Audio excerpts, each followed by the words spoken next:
Je m'appelle Elena Vance, et j'ai 46 ans. Pour la marine des États-Unis, je suis la contre-amiral Vance, une gardienne de secret capable de faire tomber des empires. Mais pour ma famille, je ne suis toujours que la fille dérangeante. Aujourd'hui, au mariage de ma sœur à Newport, ils n'avaient aucune idée que les fondations de leur vie parfaite et lisse reposent sur un mensonge que je peux briser d'un seul mot. Alors que je conduisais le long de la côte, regardant la lumière du soleil scintiller sur les vagues, un espoir insensé a tout de même fait surface. Peut-être que cette fois, ce serait différent. Peut-être que la brise marine et le champagne pourraient effacer des années passées à me faire sentir invisible. L'espace d'un instant, je n'étais qu'une femme, essayant de croire en l'idée de famille. Cet espoir a été anéanti par la sonnerie d'un simple SMS. Il venait de ma mère. Un poignard, déguisé en notification. Elena, pour l'amour de Dieu, j'ai entendu dire que tu pensais porter cet uniforme. Ne le fais pas. C'est une honte pour le nom de la famille. Mes mains se sont crispées sur le volant, mes jointures blanchissant. Une honte. Les 2 étoiles d'argent, que j'ai gagnées dans un océan de feu et d'acier, réduites à une insulte. L'air a quitté mes poumons dans un halètement silencieux, remplacé par un froid profond, intense et dangereux. Il voulait que je me sente minuscule. Vous a-t-on déjà fait vous sentir petit, pour la chose même qui faisait votre grandeur? Dites-le moi dans les commentaires, car ils s'attendaient à voir un fantôme dans une robe beige. Ils sont sur le point de rencontrer une contre-amirale, dans son uniforme complet et assumé. La décision de porter mon uniforme n'est pas née de ce seul SMS. Elle s'était forgée au fil d'années de rejets silencieux, chacun étant une petite coupure, mais qui, ensemble, m'avaient vidé de tout espoir d'acceptation de leur part. La blessure finale s'était ouverte quelques semaines plus tôt, juste après mon retour à mon appartement de Norfolk, après un exercice interarmé exténuant dans l'Atlantique. L'air, dans mon appartement, était calme et frais, un silence bienvenu après le bourdonnement constant d'un navire de guerre. Je n'avais envie de rien d'autre que d'une douche chaude, et de l'anonymat de mon propre espace. Je me suis versé un verre d'eau, les glaçons tintant dans le silence soudain, et je me suis assise avec ma tablette. Je consultais rarement mon fil d'actualité sur les réseaux sociaux, trouvant que c'était un monde de bonheur artificiel, auquel je n'arrivais pas à m'identifier. Mais ce jour-là, quelque chose a attiré mon attention. Et elle était là, une photographie professionnelle de ma sœur, Elisa, le visage illuminé de joie, virevoltant dans les bras d'un homme que je ne reconnaissais pas. Le décor était reconnaissable entre mille, la terrasse au bord de l'eau du Ida Lewis Yacht Club à Newport, un lieu indissociable du cercle social de ma famille. La légende disait, elle a dit oui, les futurs aimaient Madame Alperne. Mon cœur n'a pas sombré. Il s'est simplement arrêté un instant, un bruit sourd et creux dans ma poitrine. Des centaines de commentaires inondaient la publication. Ma mère, Eleanor, avait laissé une avalanche d'émojis cœur. Mon père, Richard, avait republié l'image avec sa propre légende, tellement fier de notre belle famille, et de l'héritage que nous continuons à bâtir. J'ai fait défiler chaque photo de l'album. Elisa avec ses amis. Elisa avec son nouveau fiancé. Elisa avec ses parents. J'ai cherché mon nom dans les tags, dans les commentaires, n'importe où. Il n'y avait rien. C'était un effacement numérique. Ce n'était pas une erreur. C'était un message. Je ne faisais pas partie de cette belle famille, je ne faisais pas partie de cet héritage. J'étais juste ailleurs. Ce que je ressentais n'était pas de la tristesse. C'était un vide froid et glacial. Le sentiment de regarder la carte de sa propre vie, et de découvrir que sa ville natale en a été effacée. Quelques jours plus tard, la preuve physique de mon statut est arrivée. Une épaisse enveloppe couleur crème reposait dans ma boîte aux lettres. Le genre de papier cartonné coûteux, que ma mère affectionnait. Elle sentait légèrement son parfum signature, le muguet. Mais l'étiquette d'adresse m'a frappé comme une gifle. Ni contre-amiral Elena Vance, ni même Elena. Elle était adressée à la famille Vance, Norfolk, VA. Comme si j'étais une succursale de la marque principale. À l'intérieur, l'invitation était élégamment en relief, annonçant le mariage au Chandler at Cliff Walk. Il n'y avait pas de petits mots manuscrits, aucune touche personnelle, juste un QR code à scanner pour confirmer sa présence. Ce n'était pas une invitation.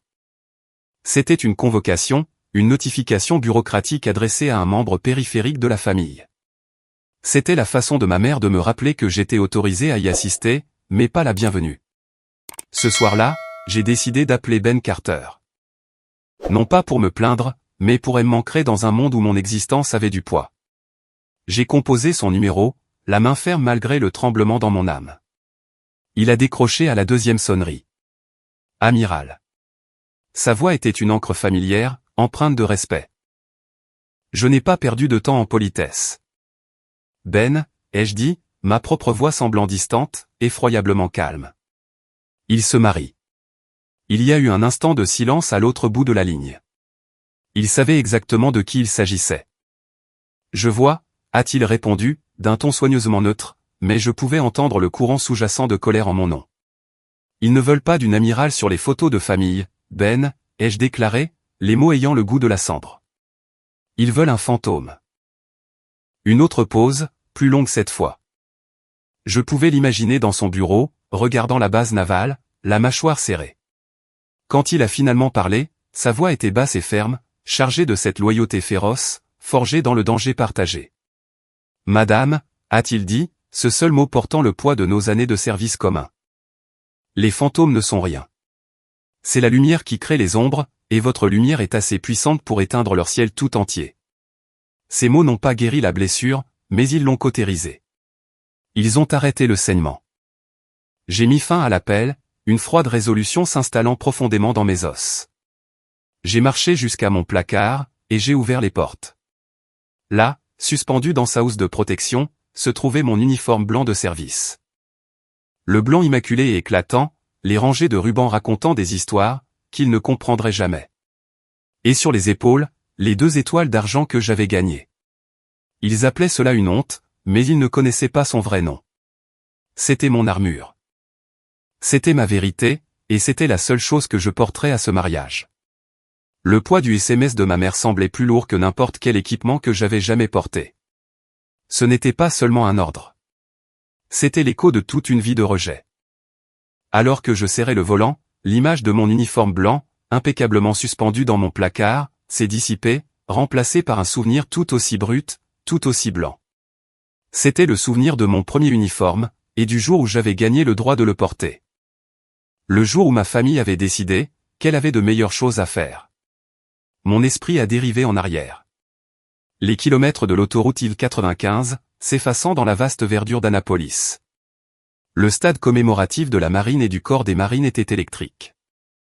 Une mère de famille, bourdonnant d'une fierté si dense qu'on pouvait presque la goûter. L'air était rempli d'acclamations, et des notes grandioses de l'hymne encore à Weg. Et puis, le moment est arrivé. L'ordre a été donné, et un millier de chapeaux blancs ont volé dans le ciel bleu azur. Une volée d'oiseaux blancs, s'élevant dans une célébration parfaite et unifiée. Je me tenais là, une enseigne de vaisseau fraîchement promu dans la marine des États-Unis, mon sourire me paraissant raide et étranger sur mon visage. Mes yeux scrutaient les gradins, cherchant la section, la rangée, les sièges exacts que j'avais encerclés sur une carte pour eux. Mais ils étaient vides. Juste 2 sièges en plastique bleu, tristement vides, au milieu d'une foule de milliers de personnes. L'appel téléphonique était arrivé ce matin-là, juste au moment où je polissais les boutons de mon uniforme. C'était mon père, Richard, la voix brève et pressée. Elena, il y a un imprévu. Une opportunité d'investissement majeur à Shanghai. Le timing est terrible, je sais, mais ça change la donne. On ne peut pas rater ça. Ma mère, Eleanor, avait pris la ligne ensuite, sa voix douce comme de la soie, dégoulinante d'une fausse compassion. Tu connais ton père, ma chérie. Les affaires avant tout. Nous sommes terriblement fiers, bien sûr. Et Elisa, ma sœur de 17 ans, avait un tournoi de tennis dans son club. Un tournoi de club? Pas les régionales, pas les nationales. Un simple tournoi de club local était apparemment plus important que la remise de diplôme de sa seule sœur, dans l'une des académies militaires les plus prestigieuses au monde. Je me tenais parmi mes camarades de classe, qui s'acclamaient et s'enlaçaient, posant pour des photos avec leurs parents rayonnants, et je ne m'étais jamais senti aussi profondément seul. La photo que j'ai de ce jour-là me montre avec 3 de mes camarades de chambre, les bras dessus-dessous, souriant courageusement. Mais si vous regardez attentivement mes yeux, vous pouvez voir le vide, là où ma famille était censée être. Une semaine plus tard, une épaisse enveloppe provenant de leur banque, est arrivé dans mes nouveaux quartiers spartiates. À l'intérieur, il n'y avait pas de lettres, pas de mots de fierté, juste un chèque de 5000 € et une petite carte élégante, portant l'écriture parfaite et sans émotion de ma mère. Félicitations, ma chérie. Achète-toi quelque chose de joli pour fêter ça. Peut-être un collier de perles. Un collier de perles. Comme si 4 années de cours éreintant en ingénierie maritime, de nuits blanches à étudier la stratégie navale, et un serment solennel de défendre mon pays, pouvaient être mesurés et balayés par un bijou. Ce n'était pas seulement irréfléchi. C'était une insulte profonde. C'était leur façon de traduire mon monde, dans la seule langue qu'ils comprenaient, la langue des étiquettes de prix et des symboles de statut. Dans leur monde de fêtes somptueuses et de marques de créateurs, mon accomplissement n'avait aucune valeur réelle. Je me souviens m'être tenu là, tenant ce chèque, ressentant le poids glacial de leur incompréhension. Puis, d'un mouvement lent et délibéré, j'ai déchiré le chèque en petits morceaux précis, et je les ai laissés tomber dans la poubelle, comme les confettis d'une parade pour une seule personne. C'était la dernière fois, que j'espérais qu'ils comprendraient un jour. L'amertume de ce souvenir s'aggravait chaque fois que je retournais dans la maison familiale à Newport. La maison était un musée dédié au triomphe d'Elisa. Les murs étaient tapissés de photos d'elle, gagnant des rubans lors de compétitions équestres, de ses photos de bal de promo, de sa lettre d'acceptation au Boston College, encadrée dans de l'argent orné. Quelques mois après ma remise de diplôme à Annapolis, tout un album sur papier glacé a été consacré à son 17e anniversaire. Des dizaines de photos prises au célèbre restaurant L'Espalier à Boston. Elisa dans une robe de créateur, riant aux éclats pendant que nos parents lui remettaient les clés d'une BMW blanche flambant neuve. Mon père et ma mère se tenaient de chaque côté d'elle, leur visage rayonnant d'une fierté presque aveuglante. Et ma présence dans ce sanctuaire familial? C'était une seule petite photographie au format 10x15, cachée sur une étagère bondée de la bibliothèque, presque dissimulée derrière une collection de Dickens reliée en cuir. C'était la photo du jour de la remise des diplômes, celle avec mes camarades de chambre. Pour n'importe quel visiteur, cela ressemblait à une photo d'une amie de leur fille. Il était clair que la famille Vance n'avait qu'une seule fille, une fille belle et parfaite.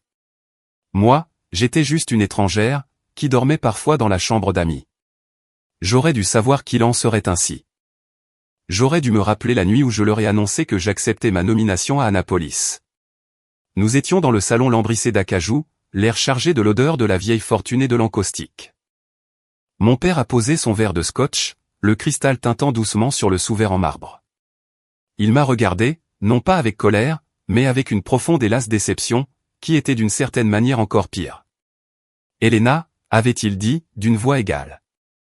La marine n'est pas un endroit pour une femme Vance. Notre nom s'est bâti dans des salles de conseil, pas sur les ponts des navires. Tu gâches ton intelligence, tu gâches les relations que je pourrais te fournir, pour quelque chose qui n'offre aucun avantage tangible à cette famille. À l'époque, une version plus jeune et plus naïve de moi-même, pensait simplement qu'il ne comprenait pas ma passion, mon besoin de servir quelque chose de plus grand que moi. Mais en y repensant aujourd'hui, alors que je roulais vers le mariage de ma sœur, j'ai enfin compris, avantage tangible pour la famille, était un code. Cela n'avait jamais signifié l'honneur, le devoir ou le sacrifice. Cela signifiait les cours de la bourse, et les partenariats stratégiques. Toute ma vie, toute ma carrière n'était qu'une ligne du mauvais côté de leur grand livre de comptes. Il avait tort, bien sûr. Mon choix n'était pas un gâchis. Il m'avait forgé pour devenir la femme que j'étais. Mais il avait aussi raison sur un point. Cela avait eu un prix. Le prix était une solitude profonde, inébranlable, une solitude que l'on ne trouve qu'au milieu d'un vaste océan vide, ou dans une pièce bondée remplie de sa propre famille. Mon père avait tort. Mon choix n'était pas un gâchis, il m'a forgé. Mais le prix de cette forge, était une solitude si profonde qu'elle avait sa propre géographie, une solitude qui ne se mesurait pas en kilomètres loin de la maison, mais dans les vastes étendues vides de l'océan. Ma famille voyait ma carrière comme une abstraction, une série d'épingles sur une carte. Pour moi, c'était une vie vécue dans des couloirs d'acier, sous des cieux qui n'avaient aucune pitié. Les premières années ne furent qu'un flou de fêtes de fin d'année manquées. Mon premier Noël en tant qu'officier, s'est passé sur un destroyer dans le golfe Persique. L'air était épais, chargé de sable et de tension. Je me souviens avoir appelé chez moi sur un téléphone satellite grésillant. Le décalage sur la ligne rendait la distance encore plus grande. À l'autre bout, je pouvais entendre les sons familiers d'une fête de Noël à Newport. Le tintement des verres, la montée de la musique, un éclat de rire. La voix de ma mère était enjouée et distante. « Oh, Elena, ma chérie, ce n'est pas le bon moment. Nous sommes juste en train de passer à table. » À travers les parasites, j'ai entendu Elisa décrire avec excitation un nouveau bracelet en diamant. L'appel a duré moins d'1 minute. Il n'y a pas eu de « es-tu en sécurité » ou de « tu nous manques ». Pendant qu'il se faisait passer un plateau d'oie rôtie luisante, et qu'il versait des bordeaux hors de prix, j'étais assise dans le carré des officiers du navire, métallique et sans fenêtre, mangeant un repas tiède prêt à consommer, un sachet de ragoût de bœuf. C'est à ce moment-là que j'ai vraiment compris. Je n'étais pas seulement absente, j'étais oubliée. Un détail dérangeant dans leur récit de vacances parfaites. Mes promotions ne venaient pas d'une relation familiale, ou d'un coup de téléphone bien placé. Elles étaient gagnées lors de quarts de 36 heures sur la passerelle, alimentées par du café noir rassis, et par la simple volonté de ne pas échouer. Elles étaient gagnées en prenant des décisions de vie ou de mort, en quelques secondes, avec la vie de 200 marins entre mes mains. Je me souviens d'un déploiement en mer du Nord. Une tempête monstrueuse, une bombe météorologique surgit de nulle part, transformant l'océan en un monstre gris bouillonnant. Les vagues avaient la taille d'immeubles de bureaux, s'écrasant sur la proue avec un bruit semblable à des tirs de canon. Pendant 2 jours entiers, je n'ai pas quitté le pont de commandement. J'ai vécu de biscuits secs, et de l'adrénaline qui pompait dans mes veines. Mes yeux brûlaient à force de fixer le radar, coordonnant chacun de nos mouvements, pour empêcher le navire d'être mis en pièces. Nous sommes rentrés au port en Écosse, épuisés, meurtris, mais entiers. J'ai ressenti une fierté calme, ancrée jusqu'aux os, envers mon équipage, envers moi-même. Cette même semaine, j'ai vu une photo qu'Elisa avait postée depuis l'hôtel The Breaker, à Palm Beach. Elle était enveloppée dans un peignoir blanc et moelleux, une tranche de concombre sur un œil, avec une légende se plaignant d'être épuisée, après une dure semaine de shopping. Le contraste ne m'a pas rendu en colère, ni jalouse. Il a créé un gouffre. C'était comme si nous vivions dans des réalités différentes, opérant sous des lois physiques différentes, où mon épuisement était une question de survie, et le sien était un luxe. Dans son monde, ma vie entière était invisible. Mais la chaleur que je n'avais jamais trouvée dans la cage dorée de ma famille, je l'ai découverte dans l'endroit le plus inattendu, sur les ponts roulants de ces navires gris. C'était dans les petits gestes tacites de mon équipage. Je me souviens d'un jeune Ben Carter, alors simple enseigne de vaisseau, plaçant discrètement une tasse fumante de soupe au poulet dans mes mains tremblantes et glacées, après un quart exténuant dans l'Arctique glacial. Il ne disait pas grand-chose, juste, j'ai pensé que vous en auriez besoin, madame. Les sous-officiers, mes chefs, savaient toujours, d'une manière ou d'une autre, que c'était mon anniversaire, et un gâteau fait maison, un peu de travers, apparaissait mystérieusement dans la cuisine. C'étaient eux, ma famille. Ils voyaient les cernes sombres sous mes yeux, et comprenaient leur origine. Ils voyaient le grade sur mon col, et savaient ce qu'il en avait coûté pour le mettre là. Ils se moquaient de mon nom de famille, ou du portefeuille boursier de mon père. Ils se souciaient de l'officier qui se tenait à leur côté, celle qui traverserait l'enfer et en reviendrait pour eux. C'était une loyauté féroce, sans vernis, que l'argent ne pourrait jamais acheter, et que ma famille ne comprendrait jamais.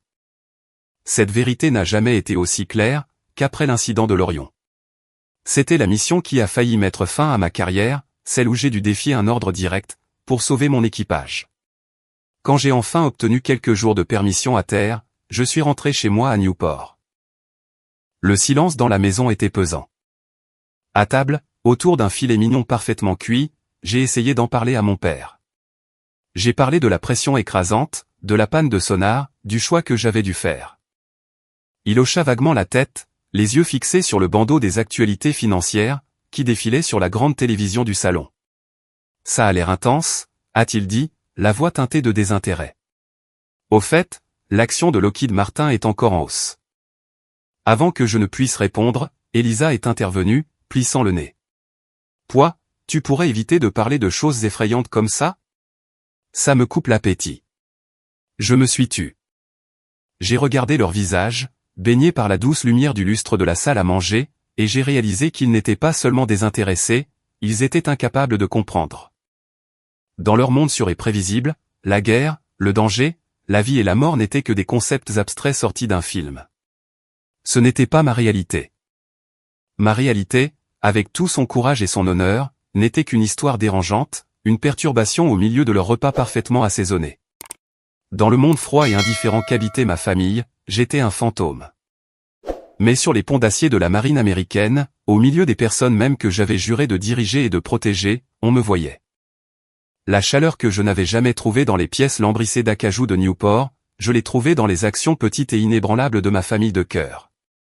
Et au centre de cette famille, il y avait Ben Carter. Ben était plus que mon seul officier en second. Il est devenu le gardien silencieux de ma santé mentale. Il a appris à lire la météo de mes humeurs, en particulier après les rares coups de téléphone glaciaux de mes parents. Il savait que ma famille était une vulnérabilité, un point faible dans mon armure. Après une conversation particulièrement blessante avec ma mère, il ne posait pas de questions indiscrètes, ni ne débitait de platitudes. Au lieu de cela, un peu plus tard, une tasse fumante de thé Earl Grey, noire, sans sucre, apparaissait sur mon bureau. Il ne demandait jamais ce qui avait été dit. Il disait simplement, « Vous avez l'air fatigué, amiral. Vous devriez peut-être prendre un moment. » Il a construit un bouclier invisible autour de moi, un sanctuaire silencieux, où ma douleur n'avait pas besoin d'être expliquée. Pendant que ma propre famille érigeait des murs pour me tenir à l'écart, Ben bâtissait une forteresse pour me protéger. Cette attention silencieuse et intuitive valait plus que 1000 fausses excuses. Il est également devenu mon historien personnel, le seul gardien d'une histoire que ma famille choisissait d'ignorer. Il se souvenait des étapes importantes, que j'oubliais souvent moi-même dans le rythme incessant de mes fonctions. Pour le 10e anniversaire du jour où j'ai pris le commandement de mon premier navire, l'USS Gonzalez, j'étais enseveli sous les rapports opérationnels, et complètement indifférente à la date. Mais quand je suis entré dans mon bureau ce matin-là, une maquette exquise et détaillée du destroyer trônait sur mon bureau. À côté d'elle se trouvait une carte manuscrite, sur du papier ordinaire du gouvernement. Elle disait « Joyeux anniversaire, amiral. C'était un navire chanceux de vous avoir. » Il s'en était souvenu. Il avait pris le temps d'apprendre les chapitres de ma vie, non pas par simple curiosité, mais par un respect profond et durable. Dans ces moments-là, je sentais un profond sentiment de gratitude m'envahir. C'était le sentiment d'être véritablement vu, une validation que les sacrifices que j'avais faits comptaient pour quelqu'un. Notre lien était plus profond dans le silence partagé que dans les mots. Je me souviens d'une nuit, des semaines après la conclusion de l'enquête officielle sur l'incident de l'Orion, une conclusion qui m'avait innocenté, mais laissé meurtri. Nous étions sur le pont de l'USS Farragut, fendant les eaux chaudes et sombres de la mer d'Oman. Les étoiles formaient une voûte brillante et indifférente au-dessus de nous. J'étais restée silencieuse pendant un long moment, regardant simplement le sillage phosphorescent du navire. Vous pensez à eux, n'est-ce pas? La voix de Ben était douce, presque un murmure au-dessus du vrombissement des moteurs. Je n'ai pas eu besoin de demander de qui il parlait, il le savait. Mes épaules se sont affaissées, une rare entorse à ma posture militaire.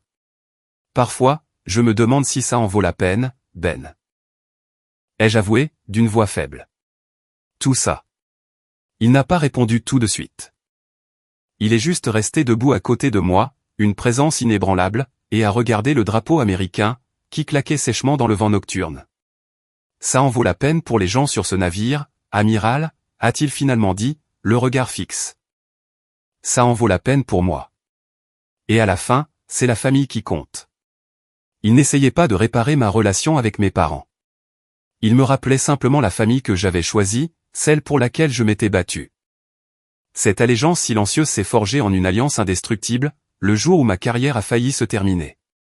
Lorsque le vice-amiral Croft a fait de moi le bouc émissaire du désastre de l'Orion, j'ai été convoqué à une audience à huis clos au Pentagone. Les manœuvres politiques étaient denses, et j'étais sûr de devoir affronter cela seul. Mais j'avais tort. Quand l'audience s'est terminée, et que je suis sorti de cette salle stérile et intimidante, épuisé et désabusé, la première chose que j'ai vue, c'était Ben. Il avait volé de Norfolk à Washington DC à ses propres frais.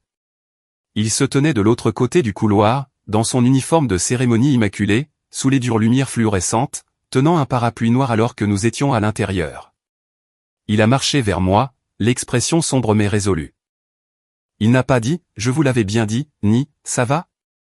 Il a simplement ouvert le parapluie, comme pour me protéger de bien plus que de la simple pluie extérieure. « Je suis là, amiral » a-t-il dit, sa voix grave et stable comme une ancre. Quoi qu'il arrive ensuite, je ne vais nulle part. La vérité a un témoin.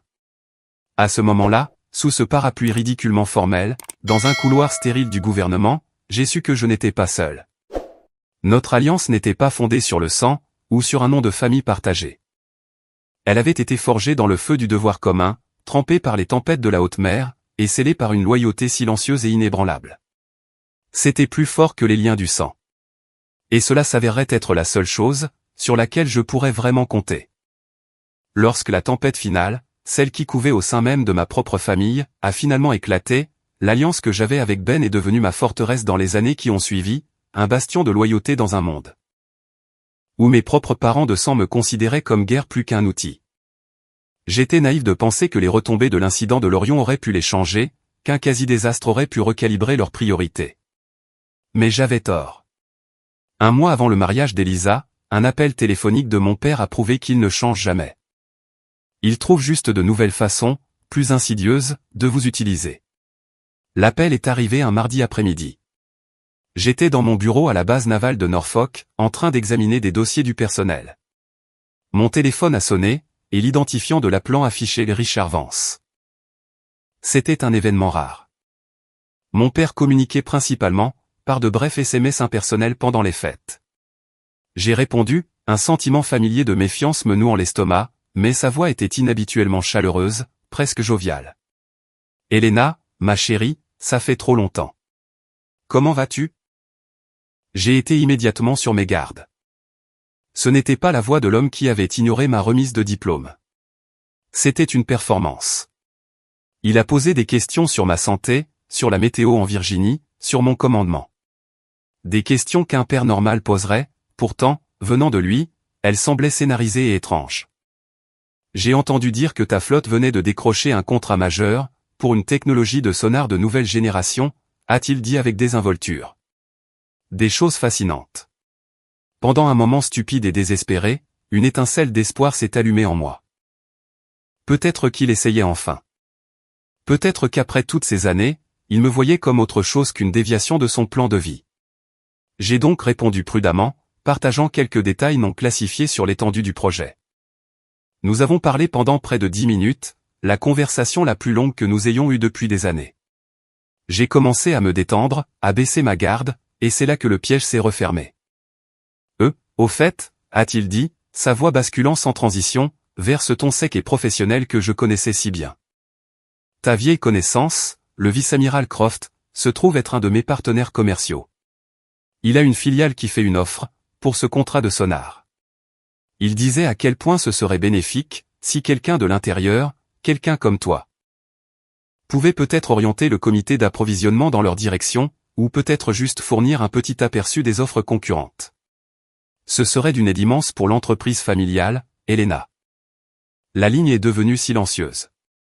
La chaleur qui animait ma poitrine, quelques instants plus tôt, s'est transformée en glace. Tout n'était qu'un mensonge. Toute la conversation n'était qu'un prélude calculé à cette requête. Je n'étais pas sa fille. J'étais un atout, une source de renseignements intelligente, à exploiter pour ses gains financiers et ceux de Croft. La déception fut un coup physique, me coupant le souffle. Il ne me voyait pas, Elena, la femme, l'officier. Il voyait les 2 étoiles d'argent sur mes épaules, et les portes qu'il pensait qu'elle pourrait lui ouvrir. Non, ai-je dit, ma voix plate et froide. Absolument pas. Ce que tu demandes est contraire à l'éthique, illégal, et c'est une violation de mon serment. La chaleur fabriquée de mon père s'est évaporée. Ne sois pas si dramatique, a-t-il lancé sèchement, avant de raccrocher brusquement. Quelques heures plus tard, ma mère a appelé. Son arme de prédilection, non pas un assaut frontal, mais une vague de culpabilité et d'agressivité passive. Elena, tu as déçu ton père, a-t-elle commencé.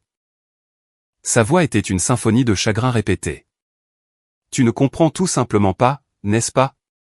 Tout ce qu'il fait, il le fait pour cette famille, pour l'avenir d'Elisa, pour maintenir le style de vie, pour lequel nous avons tous travaillé si dur.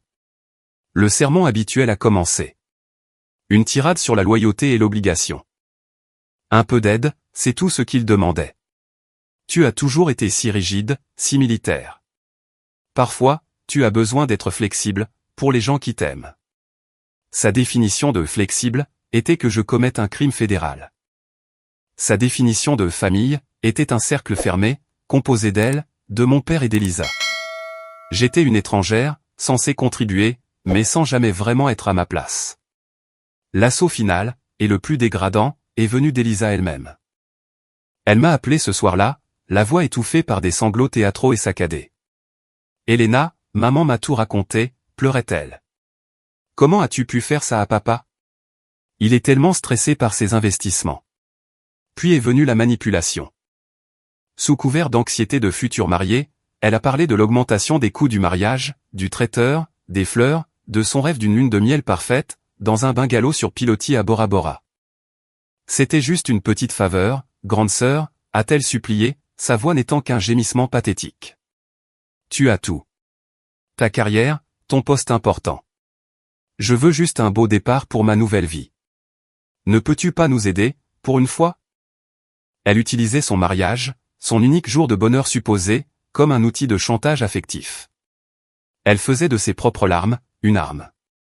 C'en était trop. C'était le point de bascule.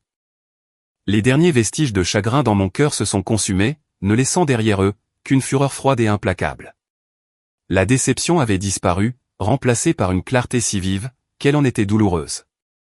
Ils avaient utilisé toutes les tactiques de leur répertoire, fausse affection, culpabilité, et maintenant, la demoiselle en détresse dans sa robe de mariée. Ils avaient traité mon honneur, le cœur même de mon être, comme une marchandise à négocier. Très bien. Ils voulaient un mariage parfait à Newport. J'y serais, mais je ne viendrai pas seul. J'apporterai la vérité avec moi. Et la vérité ne porte pas une robe beige.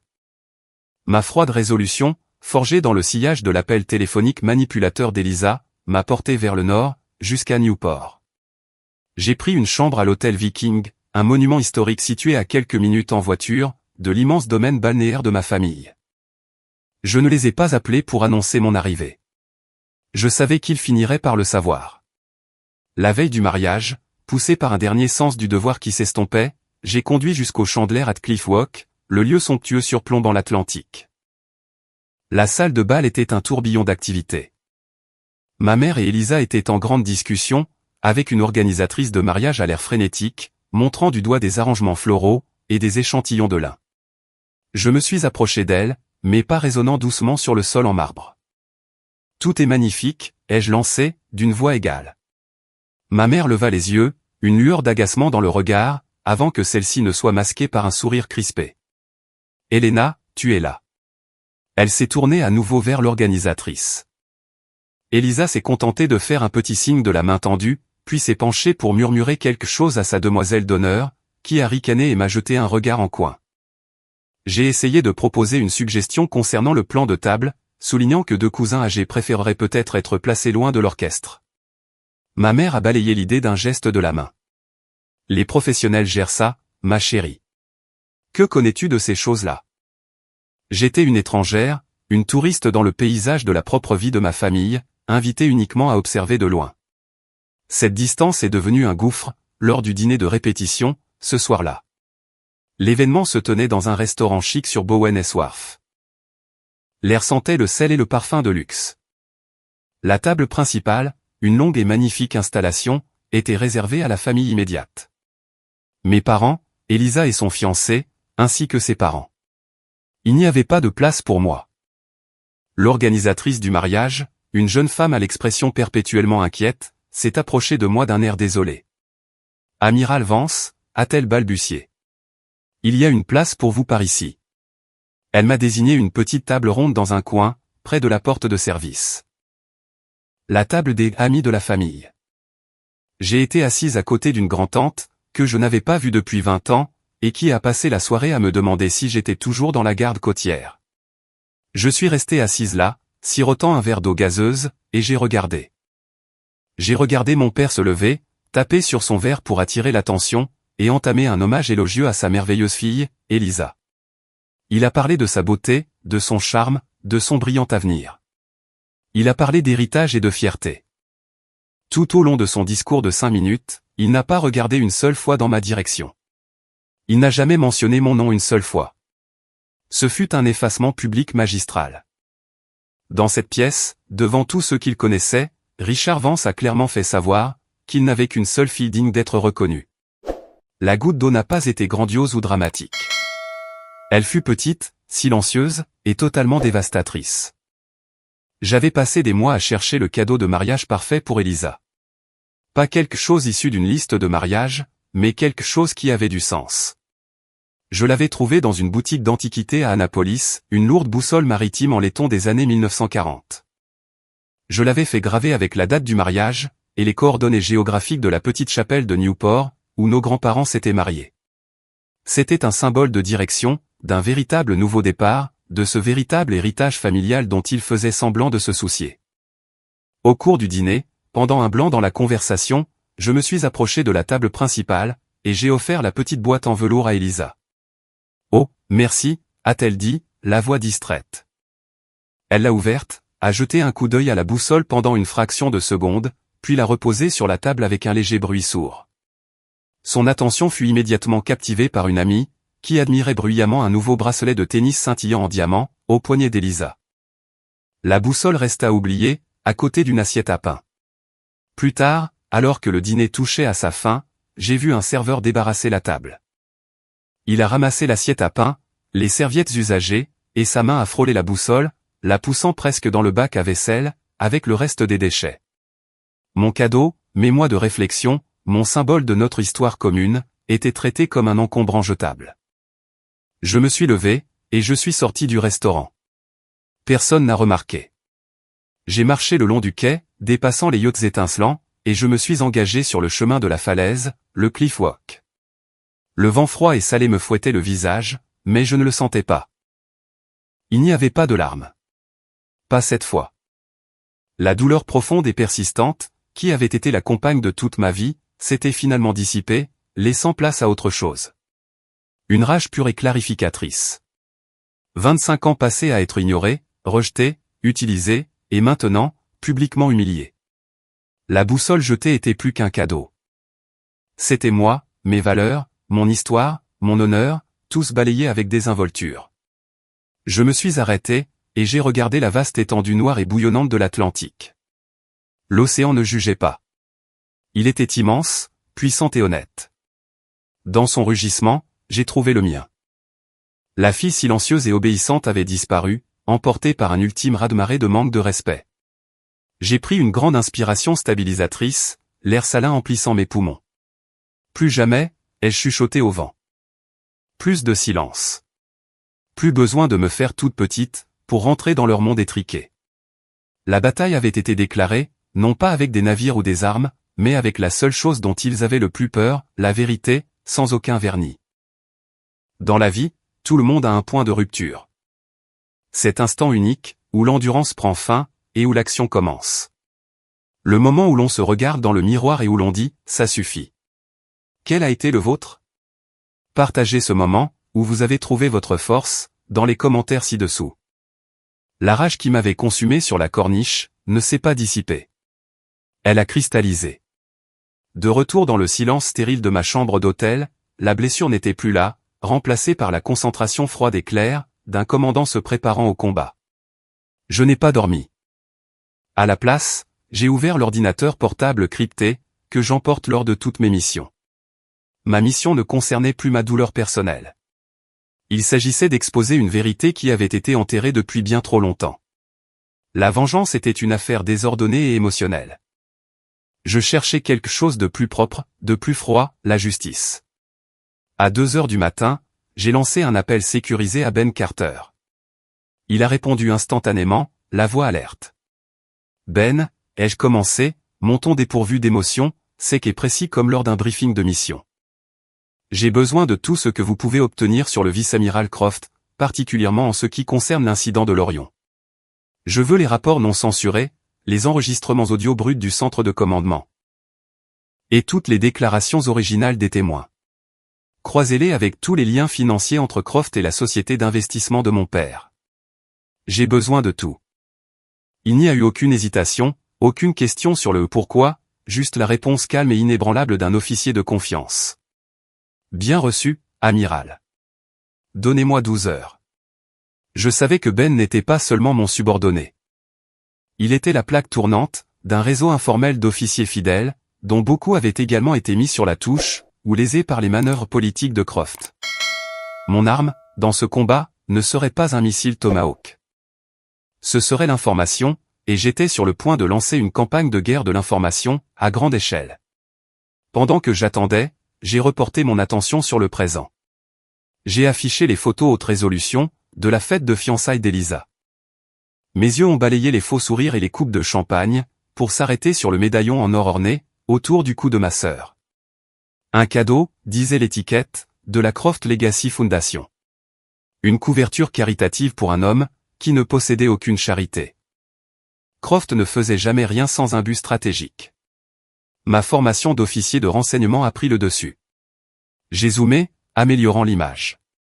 Le design du médaillon était complexe, mais il semblait plus lourd, plus volumineux qu'une pièce purement décorative ne devrait l'être. Le long du bord filigrané, j'ai détecté une ligne de démarcation presque invisible, qui n'avait pas sa place. Un froid soupçon a fleuri dans mon esprit. J'ai immédiatement envoyé le fichier d'image crypté à Ben, avec une directive unique et claire, analyser cet objet, priorité absolue. Ce mariage n'était plus un simple drame familial. Il avait toutes les caractéristiques d'une opération hostile. À l'aube, alors que la première lumière grise du matin filtrait dans ma chambre, un email sécurisé est arrivé de Ben. L'objet était constitué de 2 mots, Orion, non censurés. J'ai ouvert le fichier. La vérité brute était plus accablante que je ne m'en souvenais. Les rapports originaux montraient que Croft avait personnellement outrepassé les protocoles de sécurité, poussant l'USS Orion dans un canyon sous-marin dangereux, pour faire la démonstration d'un nouveau système de sonar non éprouvé, à un groupe d'investisseurs potentiels. Puis venaient les enregistrements audio, sa voix nette et d'un calme effrayant face au désastre, l'atout est compromis. Nous allons maintenir le périmètre, et contrôler le récit. La perte potentielle de vies humaines, est un risque acceptable. Un risque acceptable. Il parlait de mes hommes. Puis ma propre voix a fendu le chaos. Un enregistrement que je n'avais pas entendu depuis des années. J'étais commandant, à l'époque. Négatif, commandement. J'annule cet ordre. Nous lançons les protocoles de recherche et de sauvetage, immédiatement. Mes mains se sont serrées en poing. Les preuves étaient irréfutables. Croft n'était pas seulement incompétent. C'était un monstre, qui avait mis des vies humaines dans la balance face à sa carrière, et qui les avait jugées sans importance. La dernière pièce du puzzle, se trouvait dans la liste des survivants de l'incident. Mes yeux ont balayé les noms, jusqu'à ce que l'un d'eux saute aux yeux, le capitaine David Egan, retraité. Je me souvenais de lui, un commandant bon et solide, qui avait été contraint à une retraite anticipée, après la publication du rapport officiel édulcoré. Une recherche rapide a montré qu'il vivait à Mystic, dans le Connecticut, à une petite heure de route de Newport. J'ai trouvé son numéro et j'ai composé, mon cœur battant un rythme régulier et constant. La voix prudente d'un homme plus âgé a répondu. « Capitaine Egan, ai-je dit. C'est Helena Vance. » Il y a eu une longue pause à l'autre bout du fil. Puis sa voix a changé, envahie de chaleur et de respect. « Commandant Vance, m'a-t-il corrigé, utilisant le grade que je détenais à l'époque. Je n'oublierai jamais ce que vous avez fait pour mon équipage, pour moi, ce jour-là. » J'ai brièvement expliqué la situation. Le mariage, la présence de Croft, l'implication de mon père. Egan n'a pas eu besoin d'être convaincu. « Ce fils de paix sera là, » a-t-il dit, d'une voix semblable à un grognement sourd. Bien. Alors, j'y serai aussi.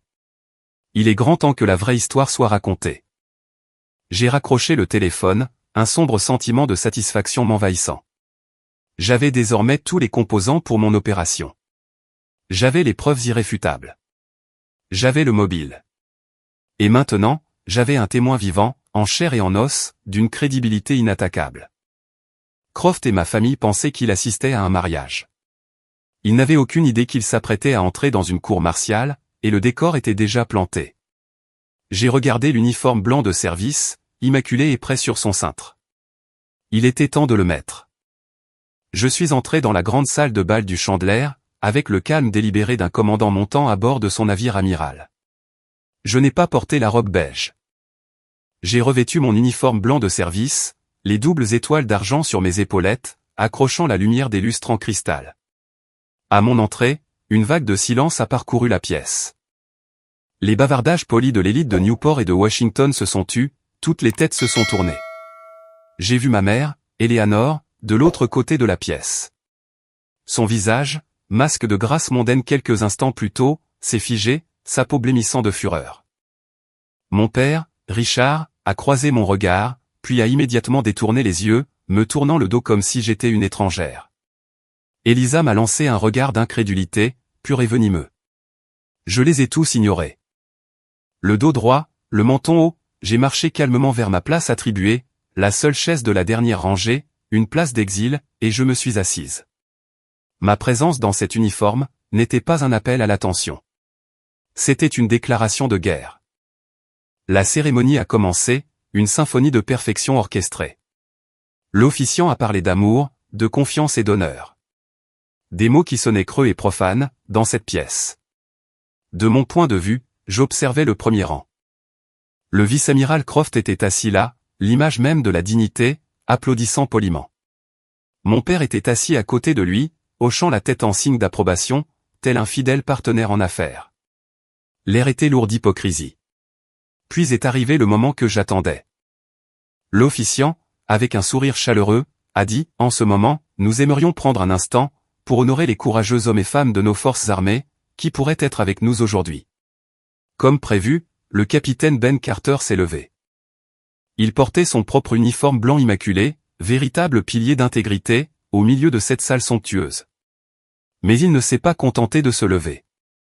Il s'est tourné, pivotant sur ses talons, pour faire face au fond de la salle. Il m'a regardé directement. Sa main s'est portée à son front, dans un salut militaire si vif, si parfait, qu'il a fendu l'air. Et puis, il a parlé, sa voix n'étant pas forte, mais portant à travers le silence stupéfait, avec une autorité absolue. Contre-amiral Helena Vance, madame. Un halètement collectif a balayé la pièce. Des murmures ont éclaté comme une traînée de poudre. Une contre-amirale. Ici, assise au fond. La main de ma mère a volé vers ses perles, son visage étant un mélange d'horreur et de prise de conscience soudaine. Mon père s'est figé, au beau milieu de son sourire. Elisa fixait le vide, la bouche bée. Le timing était précis. Immédiatement après le salut de Ben, les grands écrans flanquant l'hôtel, qui avaient été réglés pour diffuser un diaporama romantique, ont vacillé, puis sont devenus noirs.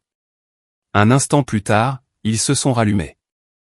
Non pas avec des photos souriantes de l'heureux couple, mais avec l'affichage tactique, bleu et vert froid, d'une carte de sonar sous-marin, la carte de l'incident de l'Orion. Ben, par l'intermédiaire d'un ancien technicien de la marine, au sein de l'équipe audiovisuelle de l'événement, avait pris le contrôle. Puis les haut-parleurs ont grésillé. La voix de Croft, amplifiée dans toute la salle de bal silencieuse, était d'une clarté glaçante. La perte potentielle de vies humaines est un risque acceptable. Contrôlez le récit. La foule a murmuré, un bourdonnement bas et confus. Puis ma propre voix a répondu depuis le passé, tranchante et décisive. Négatif, commandement. J'annule cet ordre. Lancez les protocoles de recherche et de sauvetage. Immédiatement. Les écrans ont basculé, sur des images poignantes filmées par un sous-marin télécommandé, montrant la coque déchiquetée du navire, et le travail désespéré et héroïque des plongeurs sauveteurs. Le bourdonnement confus dans la pièce s'est transformé en un choc audible. Croft a bondi sur ses pieds, le visage aussi blanc que mon uniforme. C'est de la diffamation. Ces données ont été falsifiées, a-t-il hurlé, la voix brisée. Mon père s'est levé à ses côtés, balbutiant quelque chose à propos d'un problème technique, d'une blague de mauvais goût. Mais avant que leurs mensonges ne puissent prendre racine, une autre silhouette s'est levée de la foule. C'était un homme plus âgé, vêtu d'une simple veste en tweed, mais il se tenait avec une autorité inébranlable. « Je m'appelle David Egan », a-t-il annoncé, sa voix résonnant avec l'autorité d'un capitaine ayant servi toute sa vie. La pièce est retombée dans le silence. J'étais le commandant de l'USS Orion. Cet enregistrement est réel. Ces images sont réelles. Le vice-amiral Croft, juste là, nous a laissé mourir, pour protéger sa carrière. Son regard s'est alors déplacé, me trouvant dans la dernière rangée. Il m'a regardé directement, les yeux remplis d'une gratitude, qui transcendait le temps. Et cette femme, a-t-il dit, pointant un doigt ferme, celle que vous avez fait asseoir au fond de la salle, était alors le commandant Vance. Elle a défié un ordre lâche, et elle nous a sauvé la vie. Bien qu'en civil, le capitaine Egan s'est mis au garde à vous, et m'a adressé un salut militaire d'un signe de tête lente et délibéré. La salle a explosé. Il ne s'agissait plus de chuchotements, mais de cris. Des téléphones se sont levés, des appareils photo ont flashé, enregistrant le chaos. La façade soigneusement construite, de la dynastie Vance-Croft, ne s'était pas seulement fissurée, elle venait d'être pulvérisée, devant tous ceux qui comptaient. La partie était terminée. Dès l'instant où le capitaine Egan a fini de parler, l'opulente salle de bal a plongé dans le chaos. La symphonie soigneusement orchestrée du mariage s'est brisée en une cacophonie de halètements, de murmures frénétiques, et du clignotement insistant des appareils photo de téléphone portable. Les invités, piliers de la société de Newport et de Washington, n'étaient plus de simples observateurs passifs. Ils étaient des témoins, et leur téléphone diffusait la chute de deux hommes puissants, en temps réel. Les journalistes mondains, venus pour écrire un article sur les pivoines et la dentelle, tenaient désormais le scandale de la décennie. J'ai regardé le vice-amiral Croft, le visage d'une teinte d'un blanc cadavérique, tenter une sortie discrète. Mais son chemin fut silencieusement, et immuablement, bloqué par Ben Carter et deux autres officiers que je reconnaissais, tous se tenant dans la position du repos. Ils ne l'ont pas touché. Ils n'en avaient pas besoin. Leur présence inébranlable formait un mur d'honneur qu'ils ne pouvaient pas franchir. Mon père, Richard, essayait de limiter les dégâts, sa voix ressemblant à un moteur désespéré qui crachote, en tentant de démarrer. Un malentendu, une erreur technique, plaidait-il auprès de quiconque voulait bien l'écouter. Mais personne n'écoutait. Tous regardaient l'empire de Vance et Croft se réduire en poussière. Ils avaient bâti leur château de cartes sur une fondation de mensonges, et ils avaient sous-estimé la tempête qu'était leur propre fille, celle qu'ils avaient rejetée. La sécurité du lieu, semblant dépassée, a rapidement escorté les acteurs clés, mes parents, une Elisa en larmes, un Croft en état de choc, et moi-même, dans un petit salon privé, à l'écart de la salle principale. La lourde porte en chêne s'est refermée, coupant le bruit, mais nous emprisonnant dans un silence suffocant. Cela n'a pas duré. Ma mère, Eleanor, le visage contorsionné par une rage que je ne lui avais jamais vue, s'est jetée vers moi. « Comment as-tu pu » a-t-elle sifflé, la voix tremblante de fureur. « Tu as tout gâché. La réputation de la famille, le mariage de ta sœur. Des années de travail anéanties. » Mon père, ayant perdu toute sa bravade, a pointé un doigt tremblant vers moi. « Tu paieras pour ça, Helena. Je jure devant Dieu, que tu vas payer. » Mais leurs mots, autrefois si puissants, ressemblaient maintenant à des munitions usagées. Ce n'était que du bruit, la fureur vide de sens d'animaux acculés. J'ai regardé directement dans les yeux furieux de ma mère, et ma voix, quand elle est sortie, était stable et froide. Une réputation bâtie sur des mensonges n'est pas une réputation, mère. C'est une prison. Et aujourd'hui, je me libère. Je n'ai pas élevé la voix. Je n'ai pas pleuré. Mon calme, cette immobilité surnaturelle d'un navire dans l'œil du cyclone, semblait les effrayer davantage que n'importe quelle explosion de colère ne l'aurait fait. Elisa, dans sa robe de mariée de créateur, qui ressemblait désormais à un déguisement, a couru vers moi, m'agrippant le bras. Son mascara était étalé, son visage tacheté. « Helena, s'il te plaît » a-t-elle sangloté, les larmes feintes, issues d'une vie entière de manipulation, coulant librement. « Retire ce que tu as dit. Dis-leur que c'était une erreur. Tu as ruiné le jour le plus important de ma vie. » J'ai baissé les yeux sur sa main, agrippée à ma manche. La main qui avait toujours tout reçu si facilement. « Ton jour le plus important, » ai-je dit, d'une voix douce mais inflexible, a été financé par une dissimulation, qui a failli coûter la vie à des dizaines d'hommes. Est-ce vraiment sur ces fondations que tu veux bâtir ton mariage, Elisa? Doucement, délibérément, j'ai détaché ses doigts de mon bras. Le contact physique a été rompu, et avec lui, quelque chose de définitif. Le jeu est terminé, Elisa, ai-je dit. Il n'y a plus personne que tu puisses manipuler. Pour la première fois de sa vie, elle m'a regardé, non pas avec mépris, mais avec une stupeur naissante et horrifiée, comme si elle voyait une étrangère, qui portait inexplicablement le visage de sa sœur. Juste à ce moment-là, la porte en chêne s'est rouverte. Ce n'était pas la sécurité de l'hôtel. Deux individus au visage grave, en costume sombre, leurs insignes accrochés à leur ceinture, sont entrés, suivis par 2 policiers de Newport en uniforme. Ils nous ont ignorés pour la plupart. Leur attention était focalisée sur une seule personne. Vice-amiral Harrison Croft, a déclaré l'agent principal, d'une voix plate et officielle.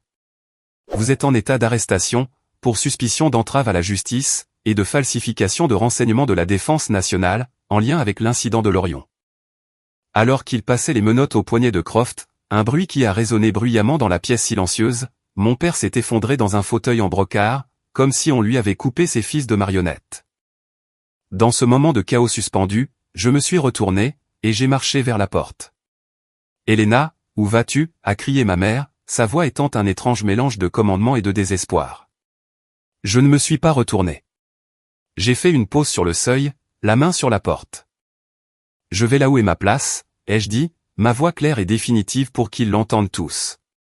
Et ce n'est plus ici. Je suis sorti de la pièce, laissant derrière moi les décombres de ma famille, et j'ai fermé la porte sur une vie qui n'était plus la mienne. L'air dans le couloir, bien que bourdonnant encore des répliques de l'événement, semblait plus pur, plus léger. Je me sentais vide. Mais c'était un vide paisible, à la place qu'occupait autrefois toute une vie de douleur. La bataille était terminée. Mais je savais que la véritable guerre, celle pour guérir et reprendre le contrôle de ma propre vie, ne faisait que commencer. Quand je suis sorti de cette pièce, je n'ai ressenti ni triomphe, ni tristesse. J'ai ressenti le calme, un vide paisible, là où se trouvait autrefois toute une vie de lutte.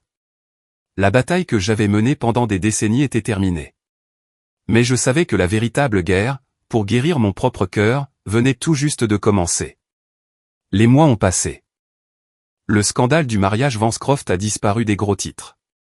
Harrison Croft passait en cour martiale, sa célèbre carrière se terminant dans la disgrâce. L'entreprise de mon père a subi des pertes catastrophiques, alors que les partenaires et les investisseurs fuyaient, pour échapper à la puanteur du scandale. J'ai entendu dire par des rumeurs, que le mariage avait été annulé sans cérémonie. Je n'ai rien ressenti à ce sujet. Leur monde était devenu, pour moi, un pays étranger. Un bel après-midi d'automne, alors que je faisais une rare promenade le long du front de mer à Norfolk, regardant les destroyers et les porte-avions glisser dans et hors du port, une jeune femme poussant une poussette a hésité, puis s'est approchée de moi. « Excusez-moi » a-t-elle dit, d'une voix timide. « Êtes-vous l'amiral Vance ?» J'ai hoché la tête, lui offrant un petit sourire. Ses yeux se sont remplis de larmes. « Mon mari. Il était quartier-maître sur l'Orion. Il parle tout le temps de vous. Il dit qu'il est en vie aujourd'hui, grâce à vous. » La petite fille dans la poussette, pas plus de 5 ans, avec des yeux vifs et curieux, m'a tendu un dessin au crayon de cire. C'était un dessin de travers, représentant un grand navire gris, et un bonhomme allumette en uniforme blanc, avec des cheveux jaunes vifs. « Merci » a chuchoté la petite fille. J'ai pris le dessin de sa petite main, la gorge serrée. J'ai regardé, du visage sincère de l'enfant, jusqu'à ce bout de papier simple et touchant. C'était là la reconnaissance que j'avais passé ma vie à espérer. Elle n'est pas venue dans un manoir de Newport, ni lors d'un gala mondain. Elle est venue sur une jetée balayée par les vents, un cadeau des personnes mêmes, que j'avais juré de protéger. Mon véritable héritage n'était pas mon nom. C'était le leur. Ce soir-là, de retour dans mon bureau surplombant l'eau, j'ai fait quelque chose que je n'avais pas fait depuis des années. J'ai essayé d'écrire une lettre à ma famille. J'ai rempli des pages d'explications, de cette douleur persistante, des raisons du pourquoi. J'ai essayé de leur faire comprendre. Mais après l'avoir relu, j'ai réalisé la futilité de la chose. Je ne l'écrivais pas pour eux. Je l'écrivais pour une version plus jeune de moi-même, qui croyait encore qu'ils pourraient, un jour, m'écouter. Je n'avais plus besoin de leur compréhension. Je ne leur devais plus d'explications.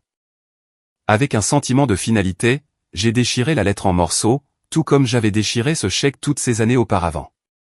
J'ai ouvert le tiroir de mon bureau, et j'en ai sorti l'ancienne boussole en laiton, celle qu'Elisa avait jetée. Ben l'avait discrètement récupérée au restaurant ce soir-là, et me l'avait rendue. J'ai poli sa surface avec mon pouce, et je l'ai posée sur mon bureau, juste à côté de mon insigne de commandement. Ce n'était plus un symbole de rejet.